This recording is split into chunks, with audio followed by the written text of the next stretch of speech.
काल मुख्यमंत्री मोदयांनी तात्काळ दखल आणि नोंद घेऊन घोषणा केली, याची कल्पना तुम्हाला मीडियाने लोकांना माहीत आहे.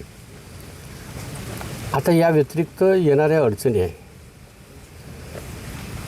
दवाखान्यात भरती असलेल्या सर्व कुटुंबांचा उपचार जो आहे 100% शासनाच्या माध्यमातून करणार आहोत आम्ही. औषध असो, कुठलं ऑपरेशन असो, 100% शासन करेल.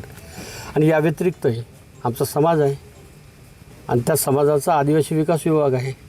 ज्या ज्या अडचणी येईल वेळोवेळी आम्ही आताच या ठिकाणी येण्याच्या पूर्वी जिल्हाधिकारी, ATC, प्रकल्प अधिकारी आम्ही सर्वजण बसलो आणि या सर्व कुटुंबाबद्दल चर्चा केली. कुटुंबाचा ते सर्वे करेल, काय काय अडचणी असेल त्या अडचणी दूर करण्यासाठी आम्ही पात्र ठरू. परंतु वाऱ्यावर कोणाला सोडल्या जाणार नाही, कारण आमचे बांधव आहे, आदिवासी बांधव आहे आमचे, एवढं सांगतो.